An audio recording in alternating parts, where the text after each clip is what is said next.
ಪರಮ ಪೂಜ್ಯ ಶ್ರೋತ್ರಿಯ ಬ್ರಹ್ಮನಿಷ್ಠ ಸದ್ಗುರು ಪರಮ ರಾಮಾವಡ ಅಪ್ಪಾಜಿಯವರ ದಿವ್ಯ ಚರಣಾರವಿಂದಗಳಲ್ಲಿ ನತಮಸ್ತಕನಾಗಿ ಹಾಗೂ ಇವತ್ತಿನ ಈ ಕಾರ್ಯಕ್ರಮದಲ್ಲಿ ಉಪಸ್ಥಿತರಿದ್ದ ಎಲ್ಲ ಶರಣರಿಗೂ ಹಾಗೂ ನನ್ನ ಸದ್ಭಕ್ತರಿಗೆ ಅನೇಕ ನಮಸ್ಕಾರವನ್ನು ತಿಳಿಸುತ್ತಾ, ಈಗಾಗಲೇ ಪೂಜ್ಯರು ಹೇಳಿದಂತೆ 15ನೇ ತಾರೀಕಿಗೆ ಅಪ್ಪಾಜಿ ಅವರಿಗೆ ಒಂದು ದುರ್ಘಟನೆ ನಡೆದೋಯ್ತು. ಬಹಳ ವಿಷಾದಕರ ಅನಿಸ್ತು ನಮಗ. ಸ್ವಾಭಾವಿಕವಾಗಿ ಆ ಮನುಷ್ಯಗಾದ್ರೂ ಮಲ್ಕೊಂಡಾಗ ನಾ ಪೊಲೀಸ್ ಆಫೀಸರ್ ಹೆಸರಲ್ಲಿ ಒಂದು ಕರೆ ಬಂದಾಗ ಮುಗಲ್ನ ಕತ್ತರಿಸಿ ಬಿದ್ದಂಗಾಗಿ ಯಾವುದೋ ಒಂದು ವಿಷಯನೂ ಅವರಿಗೆ ತಿಳಿಯದಂಗಾಗಿ ನಮ್ಮ ಯಾರ ಮುಂದೂ ನಮಗೇನು ಅದನ್ನ ವಿಷಯ ತಿಳಿಸ್ಲಿಲ್ಲ. ಯಾಕೆ ತಿಳಿಸ್ಲಿಲ್ಲ ಅಂತನ್ನುವಂಥದ್ದನ್ನು ಅವರೆಲ್ಲ ಹೇಳಿದ್ರು.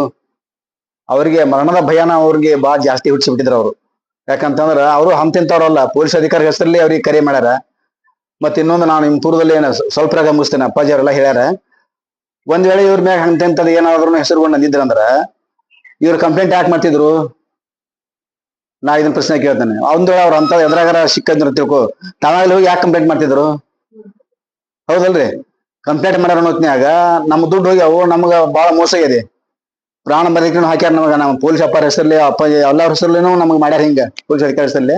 ಅದಕ್ಕ ಇದು ನಮ್ಮ ನ್ಯಾಯ ಒದಗಿಸ್ಕೊಡ್ಬೇಕಂತ ಕೇಸಿ ನಾವು ಪೊಲೀಸರ ಮೊರೆ ಹೋಗಿ ಕಂಪ್ಲೇಂಟ್ ಮಾಡಿವು. ಅದಕ್ಕೆ ನನಗೆ ಪೂರ್ವದಲ್ಲಿ ನಮಗೆ ತಿಳಿದಿ ಅಂತಂದ್ರ, ಯಾಕ ನಾವು ಹಲವಾರು 30-40 ವರ್ಷದಿಂದ ಈ ಮಠದ ಸದ್ಭಕ್ತರು ಎಲ್ಲ ನಮ್ಗೆಲ್ಲ ಗೊತ್ತಿದೆ. ಆದ್ರೆ ನಮ್ಮ ಅಪ್ಪಾಜಿ ಅವರು ಶಾಶ್ವತವಾಗಿ ಶಾಸ್ತ್ರ ಹಾಗೂ ಈ ಪ್ರವಚನ ಮೂಲಕ ಪರಮಾತ್ಮನನ್ನೇ ಭೇಟಿ ಮಾಡಿಸಂತ ಪೂಜ್ಯರವರು ಹೇಳ್ಬೇಕಂದ್ರ. ಆದ್ರೇನು ನಿತ್ಯ ದಾಸೋಹ ಈ ಮಠದಲ್ಲಿ ನಡೆಸುವಂತ ಬಂದಾರ. ಆದ್ರೇನು ನಾವು ಹೇಳುದಂತಂದ್ರ ಎಲ್ಲ ಭಕ್ತಾದಿಗಳಲ್ಲೂ ವಿನಂತಿಯಿಂದ ಕೇಳ್ಕೋದಂದ್ರ ಊಹಾಪೋಹ ಯಾರು ಬಲಿ ಆಗ್ಬಾರ್ದು. ಒಂದೇ ಒಂದು ನಿಮ್ಗೆ ಹೇಳ್ಬೇಕಂತಂದ್ರ ಸುಮ್ಮನೆ 108 ಮಾತಾಡ್ತಾರ. ಹಂಗಲ್ಲ ಅದು. ಯಾಕೆ ದುಡ್ಡು ಕೊಟ್ರು ಏನು ಅನ್ನೋದು ನಿಮ್ಗಾಗ್ಲಿ ತಿಳಿಸಿವು. ಹಂಗೇನಾದ್ರು ಇತ್ತಂತಂದ್ರ ಕಂಪ್ಲೇಂಟ್ ಮಾಡ್ತಿದ್ದಿಲ್ಲ ಪೂಜ್ಯರು. ಹೌದಲ್ರಿ? ಅದನ್ನ ನೀವು ಇನ್ನಷ್ಟು ಮನಗಂಡ ಪರಮ ಪೂಜ್ಯ ಅಪ್ಪಾಜಿಯವರ ದಿವಚರಣದಲ್ಲಿ ಮತ್ತು ಮಸ್ತಕನಾಗಿ ನನ್ನ ಮಾತು ಮುಗಿಸ್ತೀನಿ.